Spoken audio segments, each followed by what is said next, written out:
Oramos. Gracias, Señor, por este tiempo.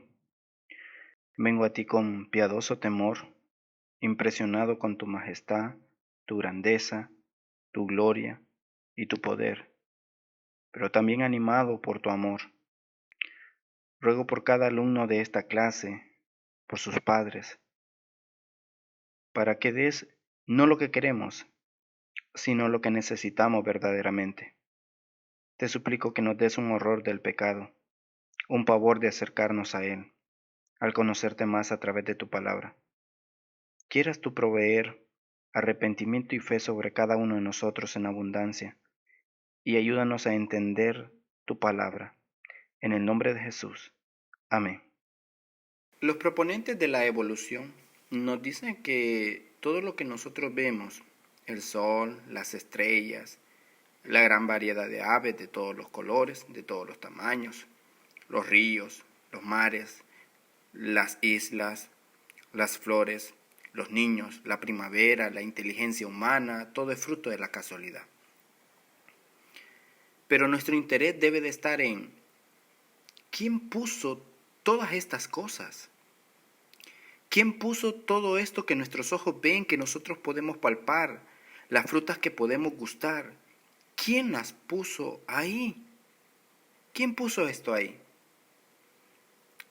En esta clase expondré la omnipotencia de Dios con la primicia de una interrogante que tiene el material de las grandes doctrinas de la Biblia de R.S. Sproul y la creación misma para mayor comprensión a través de la Biblia. La omnipotencia de Dios. La omnipotencia de Dios significa que Dios es todo poder, que Dios tiene un poder sin límite, tiene un poder inagotable, pero es un atributo que solo Dios tiene. Y es por este atributo que entendemos según las Escrituras que Dios todo lo puede. Su poder es ilimitado, no hay nada que lo detenga. Y hoy quiero inclinarme a ver esa omnipotencia de Dios, al hecho de que Dios es todopoderoso, desplegado, ese poder desplegado en la creación. Hay diversas cosas que manifiestan la omnipotencia de Dios y para ello quiero ver el poder de Dios desplegado en el acto de la creación, el poder de Dios también desplegado en el sustento de la creación y el poder de Dios desplegado en la creación misma. Empecemos primero por el poder de Dios desplegado en el acto de la creación. En el Salmo 33, versículo 6, el salmista, después de alabar al Señor y amar a los justos a la gracia del Señor, en el versículo 6, él dice: por la palabra de Jehová fueron hechos los cielos, y todo el ejército de ellos por el aliento de su boca. Él junta como montón las aguas del mar. Él pone en depósito los abismos. Tema a Jehová toda la tierra. Teman delante de él todos los habitantes del mundo, porque él dijo, y fue hecho. Él mandó, y existió. Todo lo que nosotros vemos tuvo un inicio, tuvo un comienzo, y pocos están en desacuerdo con esa sugerencia. Solo los que sugieren que el universo es eterno son los que no creen eso. Y de ahí todos están de acuerdo en que el universo tuvo un origen. Lo que la palabra de Dios nos dice es que ese origen se debe a Dios. ¿Cómo? Bueno, porque Dios dijo y fue hecho. Génesis 1 nos dice: sea la luz, y la luz fue hecha. Haya aguas, la separación de las aguas, produzca la tierra, que hayan seres vivientes, y cada cosa que Dios decía se iba produciendo en la narración de Génesis 1. La Biblia comienza diciendo: en el principio creó Dios los cielos y la tierra. Y en el Salmo 33 dice que por la palabra de Jehová fueron hechos los cielos, y todo el ejército de ellos por el aliento de su boca. Y no solamente el planeta Tierra, sino también todos los astros, todas las estrellas, todos los sistemas y galaxias, tan solo porque Dios dijo, sean, y fueron hechos. Esa explicación no satisface a muchos. ¿De dónde pudo salir algo tan majestuoso? Ellos prefieren inventar la teoría del Big Bang, que hubo una gran explosión y ahí inició todo, pero ¿de dónde salió esa gran explosión? ¿De dónde salió esa sopa galáctica? Bueno, a ellos no les interesa contestar esa pregunta porque no quieren decir que Dios fue el que creó todas las cosas. Pero la palabra de Dios dice que toda la energía contenida en el universo fue producida por Dios. En el versículo 7 dice que Él junta como montón las aguas del mar. Él pone en depósitos los abismos. Y dice, tema a Jehová toda la tierra. Teman delante de Él todos los habitantes del mundo. Es bueno que el hombre tema a ese Dios que tiene el poder de crear todas las cosas. Entonces Él dijo y fue hecho. Mandó y existió. Lo que Él dice, eso es. En otras palabras, cuando el hombre se rebela contra Dios, se está rebelando con el Dios omnipotente. Es decir, que se está rebelando contra la palabra del que dice algo y es hecho. Y si tú te rebelas en tu corazón contra ese Dios, contra aquel que tiene que decir algo y las cosas son, creo que es la mayor necedad que uno puede hacer. A todos los teólogos, tarde o temprano, un estudiante les planteará una pregunta que resulta ser un rompedero de cabeza. Esta pregunta es tan antigua, es la que tienen allí en el material, y es la siguiente. ¿Puede Dios crear una roca tan grande que no la pueda mover? A primera vista, esta pregunta parece crear un cerco que encierra al teólogo en un dilema sin solución. Si contestamos que sí, entonces estamos diciendo que hay algo que Dios no puede hacer. No puede mover la roca. Ahora, si contestamos que no, entonces estamos diciendo que Dios no puede construir dicha roca. Cualquiera que sea la respuesta que demos, estamos forzados a establecer límites al poder de Dios. El dilema que se plantea es un falso dilema. Es falso porque se funda sobre una premisa falsa, que supone que la omnipotencia significa que Dios puede hacer cualquier cosa. Sin embargo, considerado como un término teológico, la omnipotencia no significa que Dios puede hacer cualquier cosa. La Biblia nos muestra eso. Ahora, pero eso no disminuye su poder. No por eso deja de ser omnipotente, sino que tiene que ver con su naturaleza y su soberanía, que es uno de sus atributos. La Biblia nos señala varias cosas que Dios no puede hacer. Por ejemplo, no puede mentir. En Hebreos capítulo 6, en el versículo 18, en la versión Palabra de Dios para Todos, dice, hay dos cosas imposibles, que Dios mienta y que no cumpla lo que promete. Estas dos cosas nos dan confianza a los que nos hemos refugiado en Él. Nos fortalece para continuar en la esperanza que Dios nos da. Eso nos dice el texto. Ahora, otra de las cosas es, Dios no puede morir. No puede ser eterno y a la vez sido creado. No puede ser eterno y a la vez haber sido creado. No puede actuar en contra de su naturaleza. No puede ser Dios y no ser Dios al mismo tiempo y en el mismo sentido. La omnipotencia significa que Dios tiene el poder sobre la creación. No hay ninguna parte de la creación fuera del alcance del control soberano que Él tiene. Sin embargo, las personas buscan excusas y cuestionamientos y deciden creer más en la creación que en un Dios omnipotente. En Jeremías capítulo 10, el profeta denuncia la idolatría y cómo el hombre prefiere creer en estatuas, en objetos inanimados y depositar su fe en estas cosas. Me llama mucho la atención el hombre sofisticado, inteligente, que cree en muchas supersticiones, como por ejemplo los signos del zodiaco, que las estrellas están de esta manera, tienen miedo, son supersticiosos, creen que si pasan por debajo de una escalera pasan una serie de cosas. Pero Dios, hablando a través del profeta, dice: no aprendáis el camino de las naciones, ni de las señales del cielo, tengáis temor, aunque las naciones las teman. Es a Dios a quien tenemos que temer. Y no me deja de sorprender cómo un noticiero de renombre, de respeto, incluye secciones del zodiaco. No lo puedo entender. ¿Cómo es posible que me den la noticia así mismo como me dan algo acerca de lo que es el Acuario, Sagitario, etcétera?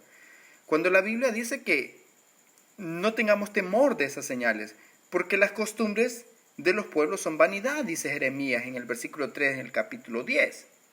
Y dice en el versículo 6 de Jeremías 10: no hay semejante a ti, oh Jehová, grande eres tú, y grande tu nombre en poderío. ¿Quién no te temerá, oh Rey de las naciones? Porque a ti es debido el temor, porque entre todos los sabios de las naciones y en todos sus reinos no hay semejante a ti. Todos se infatuarán y entontecerán. Enseñanza de vanidades es el leño. Traerán plata batida de Tarsis y oro de Ufaz, obra del artífice, y de mano del fundidor. Los vestirán de azul y de púrpura, obra de peritos es todo. Mas Jehová es el Dios verdadero. Él es Dios vivo y Rey eterno. A su ira tiembla la tierra, y las naciones no pueden sufrir su indignación. Les diréis así: los dioses que no hicieron los cielos ni la tierra, desaparezcan de la tierra y de debajo de los cielos. El que hizo la tierra con su poder, el que puso en orden el mundo con su saber y extendió los cielos con su sabiduría, a su voz se produce muchedumbre de aguas en el cielo, y hace subir las nubes de lo postrero de la tierra. Hace los relámpagos con la lluvia y saca el viento de sus depósitos. Todo hombre se embrutece y le falta ciencia. Se avergüenza de su ídolo todo fundidor, porque mentirosa es su obra de fundición y no hay espíritu en ella. Vanidad son, obra vana. Al tiempo de su castigo perecerán. No es así la porción de Jacob, porque él es el hacedor de todo, e Israel es la vara de su heredad. Jehová de los ejércitos es su nombre. ¿O tú crees en Dios hacedor con su gran poder, o terminas siendo un idólatra, adorando la creación, la naturaleza, adorando objetos inanimados, adorando el azar, cualquier cosa, o a ti mismo? Pero el hombre adorará algo, lo que no es y lo que no hizo nada. Por lo tanto, hay una respuesta correcta al dilema de la roca. El problema tiene solución. La respuesta es no. Dios no puede construir una roca tan grande, imposible de mover. Pregunta, ¿por qué? Si Dios construyera dicha roca, estaría creando algo sobre lo que no podría ejercer su poder. Estaría destruyendo su propia omnipotencia. Sin embargo, podemos ver el gran poder de Dios sobre todo lo creado. El Salmo 104 en el versículo 5 dice: Él estableció la tierra sobre sus cimientos, para que jamás sea sacudida. La cubriste con el abismo como con un vestido. Las aguas estaban sobre los montes. A tu reprensión huyeron. Al sonido de tu trueno se precipitaron. Se levantaron los montes, se hundieron los valles, al lugar que tú estableciste para ellos. Pusiste un límite que no pueden cruzar, para que no vuelvan a cubrir la tierra. Aquí el salmista está describiendo parte del comienzo de la creación, cuando las aguas cubrían la tierra. No existían las montañas, no se veían las montañas. Está describiendo el despliegue del poder de Dios en la formación de las montañas mismas. Las montañas se elevaron y se levantaron las aguas y se formaron los océanos. La pregunta es, ¿cuánto poder se necesita para hacer una montaña así? ¿Cuántos camiones necesita el hombre para hacer una montaña así? ¿Cuántas palas mecánicas se necesitan? ¿Cuánta fuerza o energía habría que consumir? Bueno, los cálculos que hay que hacer para realizar una sola montaña es sorprendente. Pero Dios las hizo todas con su gran poder. Si levantar un objeto pesado necesita fuerza, imagínate hacer una montaña. Pero Dios dijo, y fue hecho. Esto no fue el proceso de millones y millones de años de un pajarito poniendo un granito de arena cada vez más. No.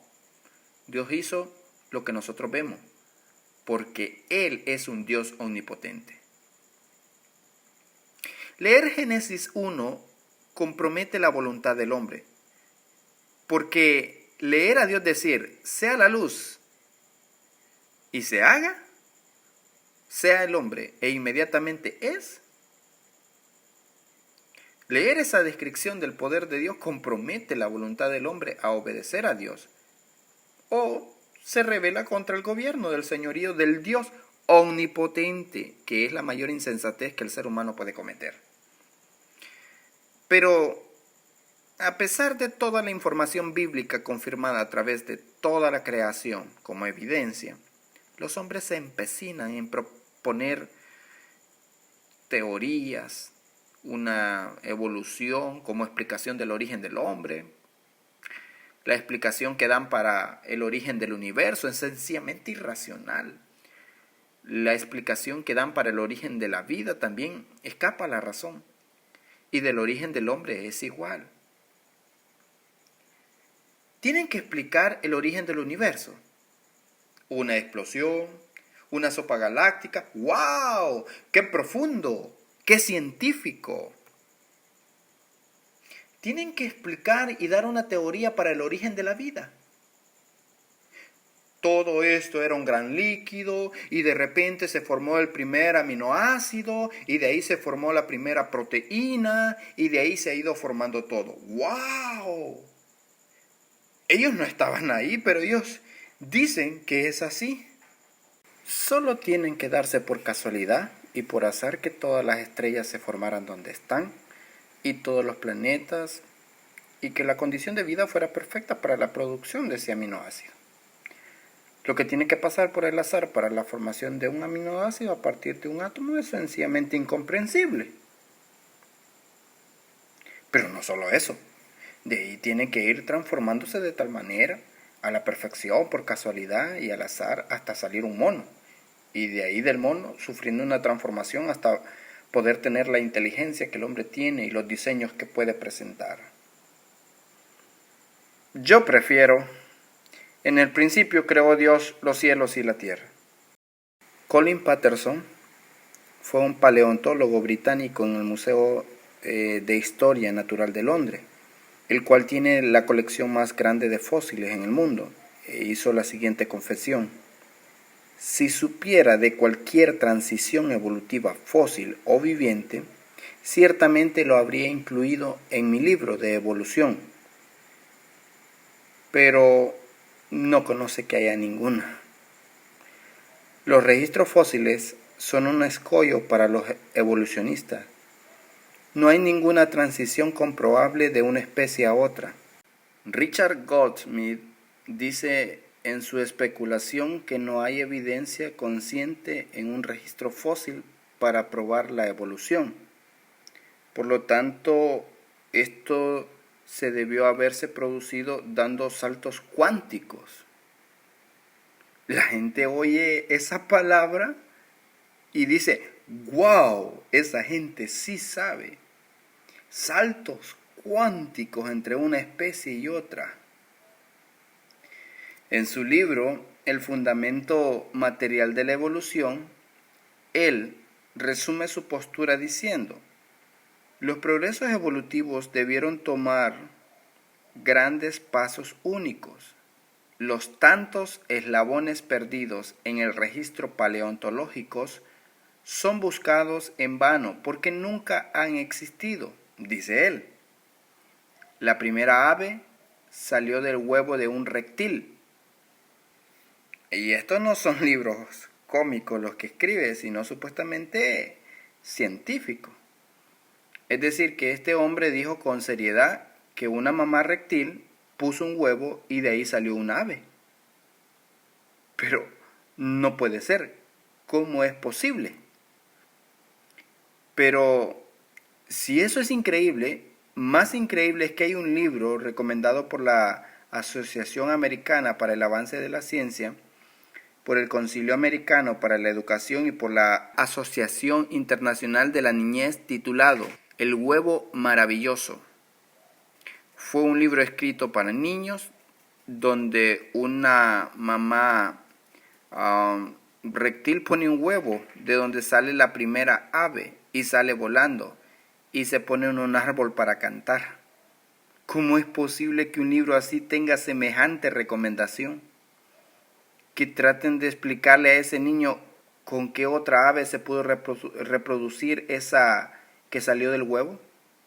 Ok, vamos a utilizar esta estadística.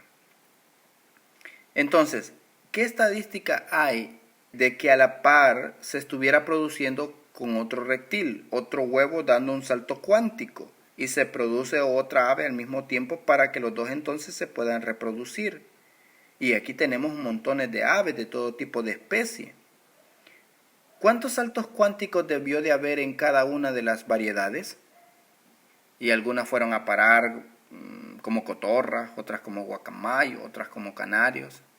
Saltos cuánticos. ¡Qué científico! Y recomendado por todas estas ilustres asociaciones. Es decir que si una mujer cada vez que va a dar a luz hay que cerrar bien la ventana, no vaya a ser que la criatura salga volando. Sencillamente esto no es ciencia, sino ciencia ficción. Sin embargo, se les enseña a los niños como si fuera una verdad, y eso sí es una desgracia mundial.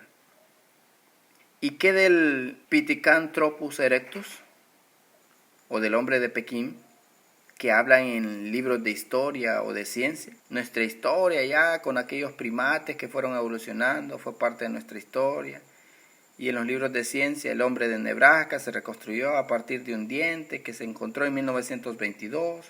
Con un poco de imaginación, el diente se convirtió en una mandíbula, después se convirtió en un cráneo, después se le formó el esqueleto y luego el esqueleto le brotó figura, rostro, etc. En otras palabras, esa es una obra de arte creada por los científicos. Pero eso no es ciencia. O como dice alguien, eso pasó porque encontraron un diente. Imagínate si hubieran encontrado el esqueleto. Quizás hubieran publicado un almanaque mundial a partir de él. Un esqueleto y ahí sale toda esa cultura. Un poco después de ese descubrimiento, un diente idéntico fue hallado por el geólogo Harold Cobb. Lo único que en esa ocasión el diente se pudo unir al cráneo real, al esqueleto real de ese cráneo, de un cerdo salvaje que se encontró. No era nada más que un diente de un cerdo. El hombre de Java se reconstruyó de tapa de cráneo, un fémur y 3 dientes, mucha imaginación desde luego. El fémur se encontró a 50 pies de donde estaba la tapa del cráneo y un año más tarde. Pero ellos lo unieron todo. Pero peor aún fue el hecho de que Eugene Dubois guardó por 30 años 2 cráneos humanos que encontró cerca de ese lugar, pero eso no lo dijo. Es decir, que justamente donde era la época del hombre de Java, ¿habían 2 hombres? En esa época ya habían hombres. Entonces se levantan sospechas de todos sus descubrimientos. Se han creado fraudes, personas que por mantener los recursos hacen fraudes para mantener los recursos, como lo hicieron a la Fundación Rockefeller, para seguir utilizando dinero viviendo de eso. No todos los evolucionistas creen que el hombre desciende del mono, no. Hay algunos que creen lo contrario, que el mono desciende de los hombres. Fue C.S. Lewis, el escritor de las Crónicas de Narnia, que dijo: ninguna teoría filosófica que todavía me he encontrado en una mejora radical en las palabras de Génesis, que en el principio Dios creó el cielo y la tierra. Qué afán del hombre por deshacerse de la autoridad de Dios sobre su vida. Y en ese afán se enloquecen, se entontecen y hablan tonterías. Eso no es ciencia empírica, eso es fantasía, eso es teoría, simplemente para ellos seguir viviendo sin Dios en el mundo. El hombre no quiere a Dios en su vida. El hombre se ha entenebrecido o en su afán de sacar a Dios de su vida. Veamos ahora el poder sustentador de Dios, en que Él sustenta la creación, mantener esa creación. Hacer el universo es un gran despliegue de su poder, una prueba suficiente de la omnipotencia del único Dios soberano. Pero el Señor, no solo lo hizo, sino que lo sostiene. Y para eso también se necesita un poder omnipotente. No solo porque hacer que los astros, los planetas y los cometas se mantengan en sus órbitas, los cuales forman parte de su bello sistema o de galaxias, pero también hay que pensar que el átomo mismo se mantenga unido teniendo en su núcleo una carga de protones con carga positiva. Eso es increíble. Eso solo Dios lo puede hacer. Solo Dios puede sostener la cohesión estructural de los átomos para que nosotros no nos desintegremos. Solo Dios puede hacerlo. El hombre estudia el átomo y descubre los electrones y la carga positiva con los neutrones y estudia de cómo estos a su vez se subdividen en cosas recientes que los hombres han descubierto y no logran admitir que todo eso es obra del Altísimo. Hebreos capítulo 1 versículo 3 dice, hablando de nuestro Señor Jesucristo: Él es el resplandor de su gloria y la expresión exacta de su naturaleza, y sostiene todas las cosas por la palabra de su poder. Después de llevar a cabo la purificación de los pecados, se sentó a la diestra de la majestad en las alturas. Dice que Cristo es quien sostiene todas las cosas por el poder de su palabra. Pregunta: ¿cuánto poder se necesita para mantener una creación como la nuestra? Todos los procesos naturales están bajo el control, bajo el gobierno de Dios. Las leyes naturales que gobiernan la tierra son parte del cuidado de Dios. La fuerza gravitacional debe de mantenerse como está. Si fuese un poco mayor, el metano y el amoníaco imposibilitaría la vida en la tierra. Con un poco más de fuerza de gravedad, esos dos elementos no subirían, se quedarían aquí y nos moriríamos.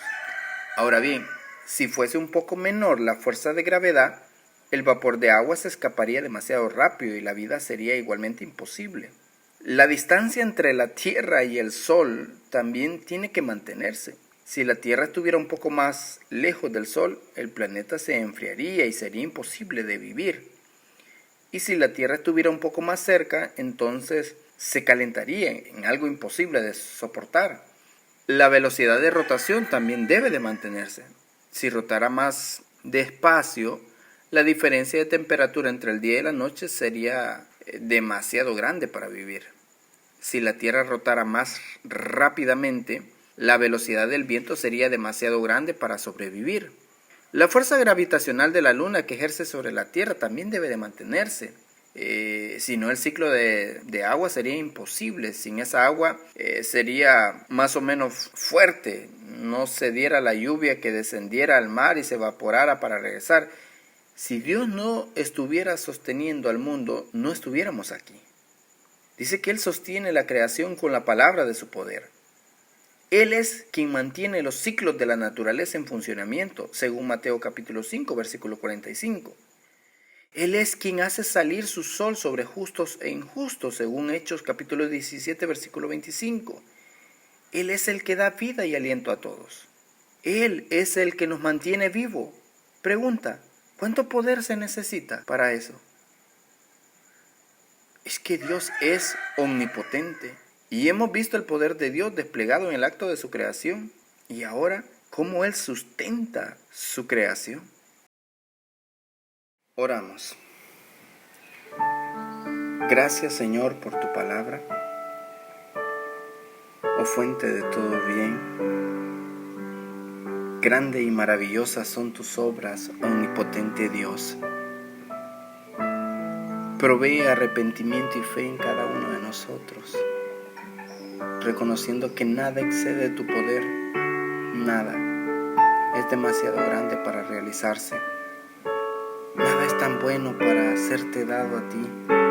Infinito es tu poder, ilimitado tu amor, sin tamaño es tu gracia, glorioso es tu nombre, grande eres tú, Señor, grande es tu poder. Gracias, Señor.